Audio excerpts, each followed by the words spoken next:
Olá, bem-vindo ao nosso curso de desenvolvimento de aplicações web, no módulo 3, unidade 5, linguagem SQL. Vamos aprender um pouquinho o que é a linguagem de consulta estruturada, ou, em inglês, a linguagem padrão para realizar queries, ou Standard Query Language.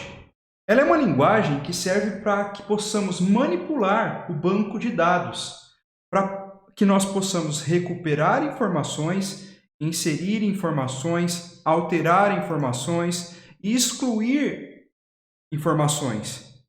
Então, ela busca estabelecer uma linguagem única para o gerenciamento e manipulação de bancos de dados. Ela possui diversos comandos que vão nos ajudar a manipular os bancos de dados. E aí, independe da marca desse banco ou do fornecedor, os comandos em si são muito semelhantes. Às vezes muda a questão de vírgula, a questão de alguns elementos, mas todos são muito próximos. Então, você aprendendo SQL para um dos bancos de dados será suficiente para que você possa migrar para outros. E qual banco de dados a gente pode escolher? Aqui eu tenho a sugestão de 3 bancos de dados que são gratuitos. O MySQL, da Microsoft, e o site para fazer o download. O MariaDB, que é uma versão mais aberta do MySQL. E o PostgreSQL. No nosso treinamento, nas nossas aulas, iremos utilizar o MariaDB por meio de um gerenciador, que é o Workbench, que é fornecido pela Microsoft, pelo MySQL. Vamos ver na prática como utilizar a linguagem, então? Aqui eu trago no navegador o site do MySQL Workbench, para que vocês possam estar fazendo o download, e ele é mantido pela Oracle. O MySQL também é mantido pela Oracle. Há uma outra possibilidade de ser baixado também, o RAID SQL, que é uma aplicação que também ajuda a manipularmos o banco. Essas aplicações vão ser úteis para que a gente possa executar os comandos da linguagem de consulta estruturada. E, finalmente, aqui eu tenho o site do MariaDB para que vocês possam fazer o download. Vindo nessa opção, Download, vocês vão selecionar a versão que vocês querem baixar. Aqui, no caso, a última versão disponível é a 10.10.0. Temos a versão 10.9.1 RC, que é a Release Candidate, ou seja, é uma versão que está próxima de ser liberada como candidata, e a versão estável aqui, a versão mais estável para ser utilizada atualmente, que não está sofrendo alterações e atualizações, é a 10.8.3. Eu recomendo baixar esta versão aqui no caso. Vocês devem selecionar o sistema operacional que estão utilizando, se estão usando Windows, a arquitetura do sistema operacional, se ele é 64 ou 32. No caso aqui, ele nem disponibiliza mais a versão de 32 bits. Tá? Então, eu teria que pegar uma versão mais antiga se você precisa baixar uma versão de 32 bits para o seu computador. O pacote pode deixar o MSI e pode fazer o download. Se for necessário, você pode mudar o mirror, que aqui é o espelho da onde vai ser baixado, do servidor que vai ser baixado. Você faz o download e faz a instalação simples no seu computador e, consequentemente, você já vai ter ele instalado. Aqui no caso aqui, eu já tenho o MySQL Workbench aberto e ele está com uma conexão com o MariaDB. Vou clicar nela e vou estabelecer essa conexão com o MariaDB. Aqui no caso, ele já está com um banco de dados logado, que é o financeiro. Se eu clicar 2 vezes no outro banco, ele fica negrito e muda para o banco. No nosso caso, nós queremos criar um novo banco. Então, nós podemos fazer isso de forma visual, por meio da própria ferramenta, ou por meio de código. E vamos, é lógico, usar os códigos que estão disponíveis na apostila. Caso essa tela da query não esteja aberta no seu Workbench, você deve clicar aqui no Create a New SQL Table, que vai abrir uma tela para que a gente possa executar os nossos comandos. O primeiro dos comandos é criar uma tabela. Então, vamos criar a tabela alunos. O comando para fazer isso via SQL é create table alunos. Se vocês observarem, as palavras reservadas, os comandos reservados do SQL ficam numa coloração azul. Tá? Então, o editor do MySQL Workbench deixa essas palavras em azul. Na sequência, nós vamos colocar os campos que nós vamos criar nessa tabela alunos. Nós vamos criar um campo CPF, que vai ser do tipo varchar, ou seja, vai ser do tipo caracteres, e terá um tamanho de 11, e não poderá ser nulo. Vamos criar um outro campo. Para que eu possa indicar um novo campo, eu preciso colocar a vírgula. E aí, vamos colocar o campo nome aluno. O nome aluno também vai ser varchar, e vamos colocar aqui um varchar de 150 caracteres. Na sequência, vamos criar um outro campo, endereço. E o endereço também vai ser varchar, porém com 250 caracteres. Finalmente, como nós estamos trabalhando com um banco de dados, as nossas tabelas precisam ter o que a gente chama de chave primária. Para cada linha de registro em um banco de dados transacional, nós precisamos ter um identificador único, que seria o ID, o identificador. E esse ID, por sua vez, pode ser definido por meio do comando de primary key. Eu preciso falar qual é o meu identificador. Nós sabemos, por exemplo, que no Brasil o CPF é um identificador único, é um código de pessoa física, a sigla em si, certo? Então, por isso, vamos usar o primary key e indicar, entre parênteses, que o nosso primary key dessa tabela vai ser o CPF. A gente coloca o ponto e vírgula no final e, para executar, nós podemos verificar aqui, digitei um A mais. Veja que o nosso comando ele mostra esse xizinho aqui, indicando que está alguma coisa errada, que não é possível executar esse comando. A gente vem, corrige, e aí, a partir do momento que nós conseguimos visualizar essa bolinha azul, nós podemos clicar aqui no raio para executar esse comando. Se tudo der certo, nós vamos ter uma saída aqui que foi OK, que foi executado OK. Vamos rodar aqui. Olha aqui, ele ficou com essa bolinha verde. Significa que deu tudo certo e criou a tabela para nós. Feito isso, como que nós sabemos se essa tabela foi criada? Primeiro, eu estou no campo aqui, nesse banco de dados financeiro. Então, essa tabela acabou sendo criada aqui no financeiro. Eu posso atualizar o meu esquema clicando aqui e olha lá, apareceu a tabela alunos aqui. Se eu clicar duas vezes na tabela alunos, ou melhor, clicar com o botão direito e visualizar a tabela, aqui no Table Maintenance, eu consigo verificar os campos que eu tenho nessas tabelas. Aqui, em aluno, eu tenho CPF, endereço e nome de aluno. Eu posso verificar também por aqui. Só que no nosso caso, a gente quer começar um banco novo. Eu cometi o erro aqui de ter criado no mesmo esquema. Então, vamos criar um banco de dados novo primeiro. Como que a gente cria um banco de dados novo?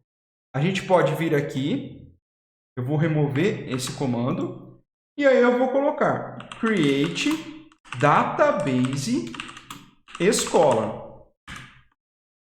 Então, crie um banco de dados escola. Note que aqui a gente não tem um banco de dados chamado escola. A partir do momento que eu executo e atualizo aqui, ele cria para nós esse banco de dados aqui, escola. Vou clicar duas vezes, ele vai ficar selecionado. Se eu clicar com o botão direito, certo?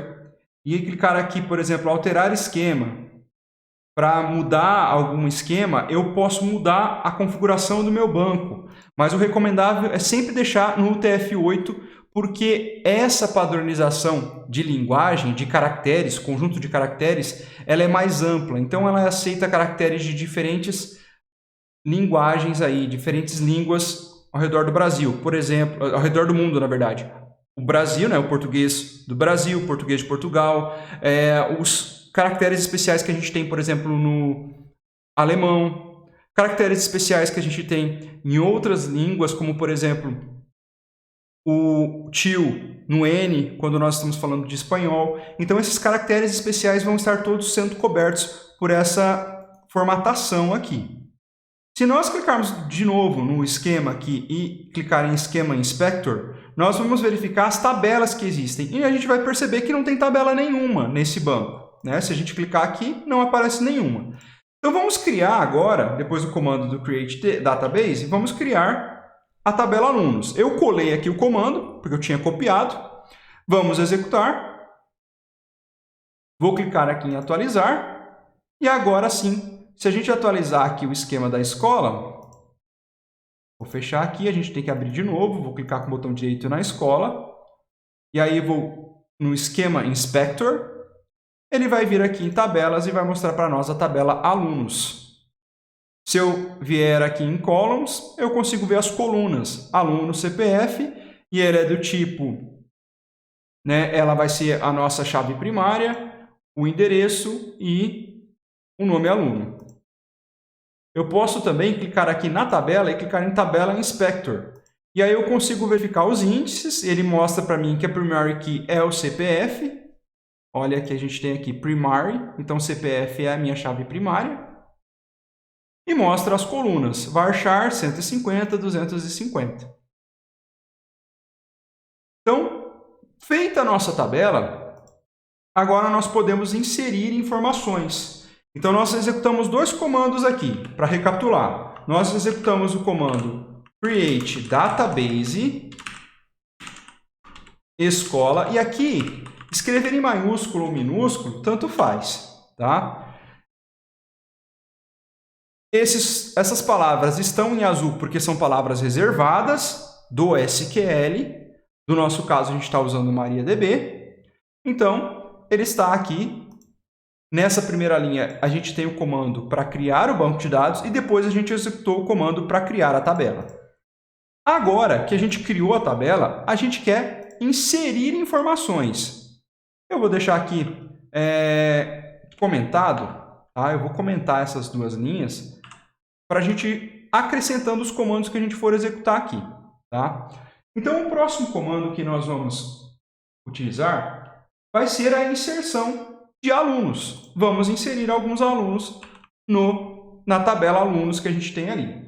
Então, a gente precisa digitar o insert, into, e especificar em qual tabela nós queremos inserir. No caso, a gente só tem uma tabela, mas a gente quer inserir, a gente precisa especificar ainda que é na tabela alunos. E a gente vai colocar quais campos que a gente vai preencher. A gente quer preencher o CPF, o nome aluno. Caso você não lembre quais são os campos que você tem nessa tabela, você pode clicar aqui na tabela e ela aparece aqui os campos que você tem. CPF, nome aluno e endereço. O jeito que nós escrevermos aqui tem que ser exatamente igual ao que a gente especificou na tabela, na hora que a gente criou a tabela. A gente pode olhar aqui, né? Consultar aqui também. Eu deixei como comentário porque também fica mais fácil para a gente consultar. Mas vocês poderiam ter apagado aqui essas duas linhas antes, tá? Sem problema nenhum. Então, eu quero insert into alunos, e aí abro parênteses e passo os campos que eu quero inserir o valor. CPF, vírgula, nome aluno, vírgula, endereço, sempre separado por vírgulas. E na sequência, eu vou usar o values, que são os valores, e aí agora, entre esse novo parênteses, eu passo os valores que eu quero inserir. O meu CPF, eu vou inserir o valor todo zerado. 2, 3, 4, 5, 6, 7, 8, 9, 10, 11. Claro que a gente sabe, se for um CPF válido, ele não vai aceitar. Então, nós precisamos colocar um CPF válido, mas aqui, como nós estamos fazendo dentro de um treinamento, não tem problema a gente inserir um valor todo zerado. Vamos colocar um nome,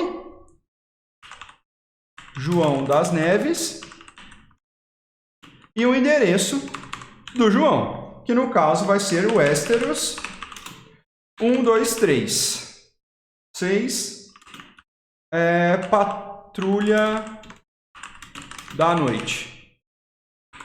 Então, esse é o endereço do João. A partir do momento que eu clicar aqui, se o comando estiver correto, ele vai indicar aqui para nós que houve uma linha afetada e aqui a gente tem o crivo verdinho indicando que deu tudo certo.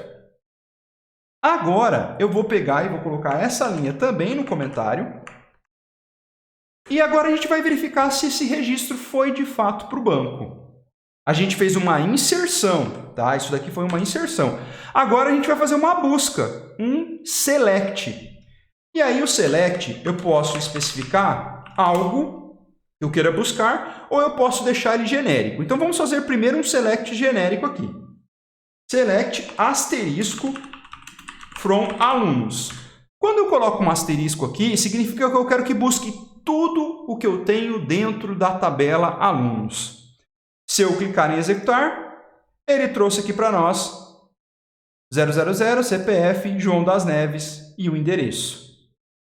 Tudo bem, vamos inserir mais um aluno aí, porque a gente sabe que deu certo. Mas eu quero inserir mais um aluno. Agora eu vou mudar as informações aqui. Vou colocar o CPF 11111. Vamos ver quantos uns aqui. 3, 11. Agora vamos colocar aqui a Sansa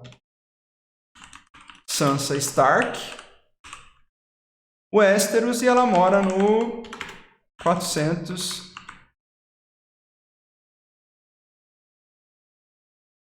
e aqui no Castelo Stark.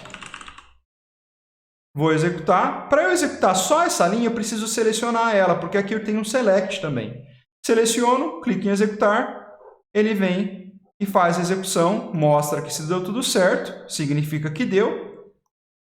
Para eu executar o select agora e verificar se realmente, de fato, a Sansa foi inserida, eu clico aqui, selecionei novamente a linha que eu quero executar e ele veio e executou para nós aqui. Então, agora a gente tem duas pessoas. E se eu quisesse fazer nessa pesquisa aqui, ó, se eu quisesse selecionar apenas o nome dos alunos, para eu fazer isso, eu iria escrever aqui o nome da coluna, nome aluno. E aí eu executo. Note que agora só apareceu o nome dos alunos que a gente tem. Se eu quiser também o CPF, eu posso colocar CPF aqui e executar. Apareceu também o CPF. Se eu quiser os três campos, ou, por exemplo, só o CPF e o endereço, posso fazer dessa forma e a gente tem o CPF e o endereço. Se eu quiser todos os campos, coloco o asterisco e consigo trazer. E agora, se eu quiser trazer somente os alunos que têm o CPF, com zeros.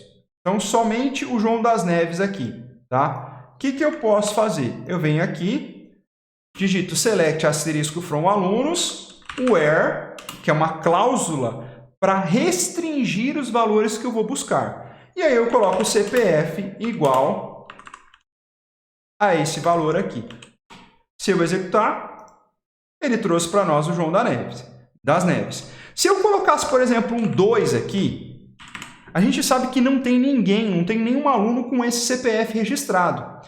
Quando eu executar, o que vai acontecer? Não aparece nenhum resultado, porque não existe.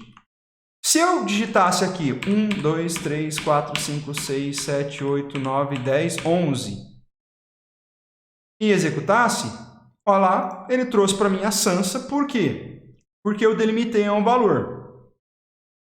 Eu poderia considerar também o nome da pessoa. Então, select asterisco from where nome aluno, like, e colocar aqui, like Sansa. Ele não trouxe nada. Por quê? Porque não é Sansa o nome, é Sansa Stark. Olha lá, agora sim a gente conseguiu trazer o valor. Eu poderia ter colocado também o igual aqui, que também serviria. Mas o like permite a gente fazer algumas combinações de valores. eu consigo pesquisar parte dos valores aí que eu quero. Por exemplo, se eu colocar Sansa e o símbolo de percentual depois e executar, agora ele traz o valor. Por quê? Com um percentual aqui, eu estou indicando, olha, traz para mim o aluno que tem o nome Sansa no meio, né, que tem a primeira parte do nome é Sansa, e para mim o resto tanto faz. Se eu quiser, por exemplo, buscar o João, e deixar o percentual, ele traz para mim o João. Se eu quiser, por exemplo, buscar o aluno que tem Neves no nome,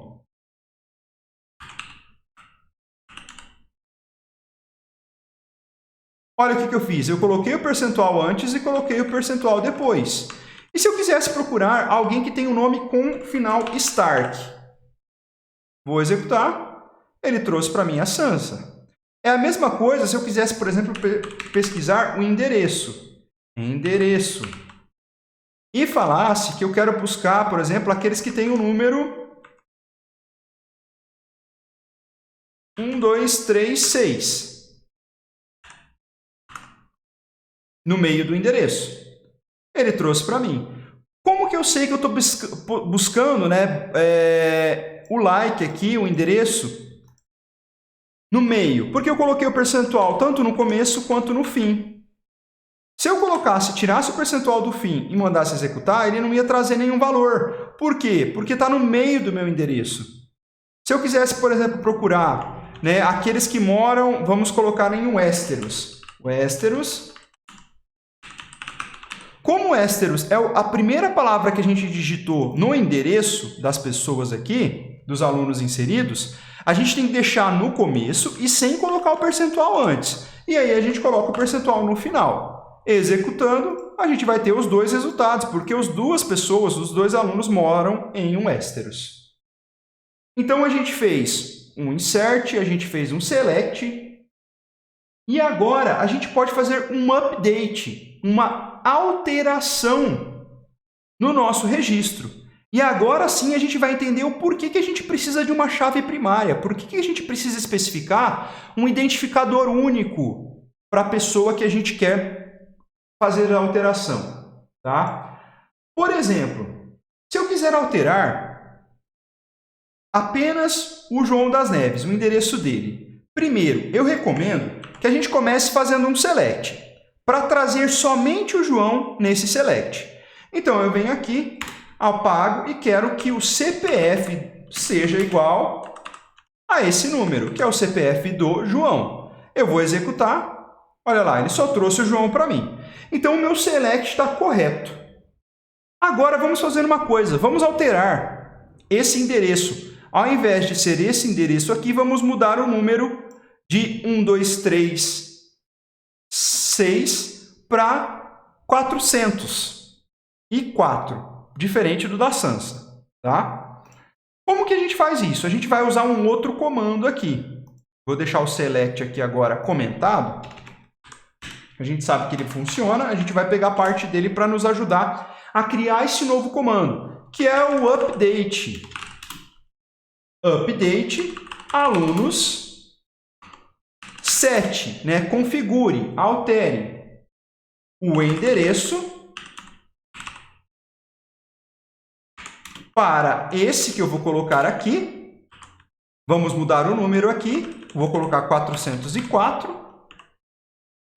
Aonde o CPF é igual ao CPF do João, que a gente sabe que são 11 zeros. 1, 2, 3, 4, 5, 6, 7, 8, 9, 10, 11.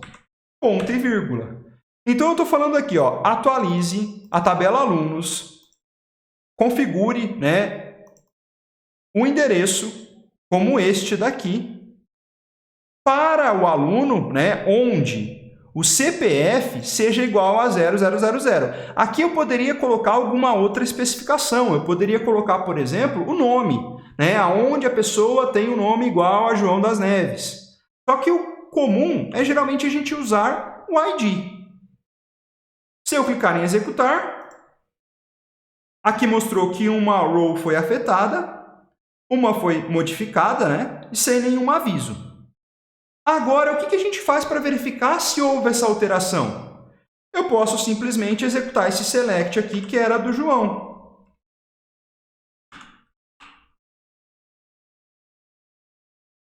E olhe lá, o endereço dele passou a ser 404.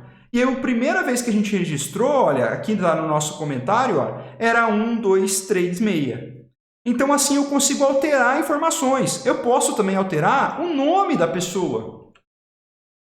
Update alunos 7.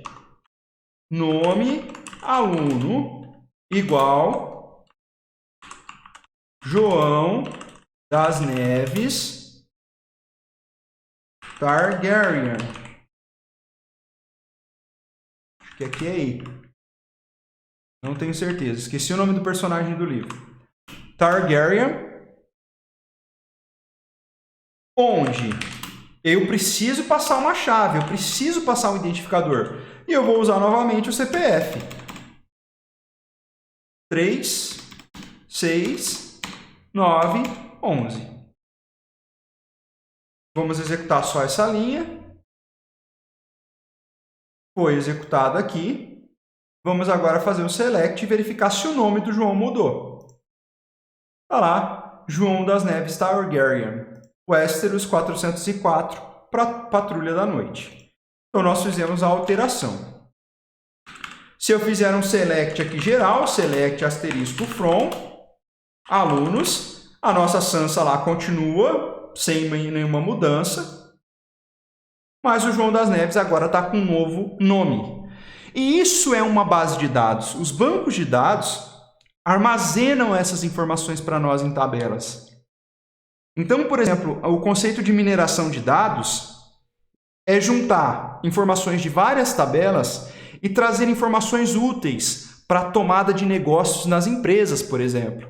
Nós podemos também usar as informações do banco de dados para traçar estratégias relacionadas a outros conceitos. Se meu banco de dados, por exemplo, aqui está relacionado à escola, eu poderia tentar verificar o que está acontecendo com os alunos de uma determinada turma, como que está a quantidade de presenças, mas para isso eu precisaria ter uma tabela também de presenças aqui, certo? Uma tabela que tivesse outras informações.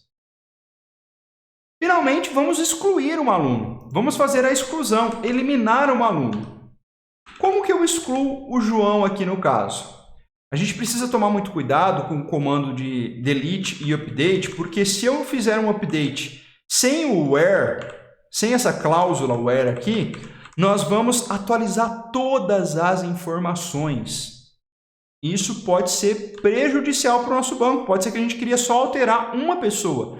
Imagina alterar todos os registros para o mesmo nome da pessoa. E se a gente tem um banco de dados com 10 mil registros, a gente pode estar prejudicando o banco ali e também o sistema que usa daquelas informações. Então, a gente precisa tomar muito cuidado na hora de usar esses comandos, principalmente o update e o delete. O delete, ele vai excluir. Eu vou colocar aqui delete from alunos where CPF, e aí eu vou passar o CPF do João das Neves aqui. 1, 2, 3, 4, 5, 6, 7, 8, 9, 10, 11. Olha o que vai acontecer. Executei uma row afetada. Se eu clicar aqui para fazer o select, não aparecerá mais o João das Neves. Por quê? Porque ele simplesmente foi excluído.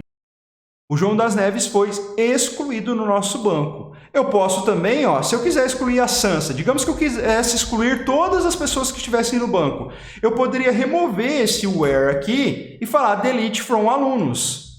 Selecionar e executar. Na hora que eu executar o select aqui, o que vai acontecer? A gente não enxerga mais nenhum aluno na tabela, porque todos eles foram excluídos.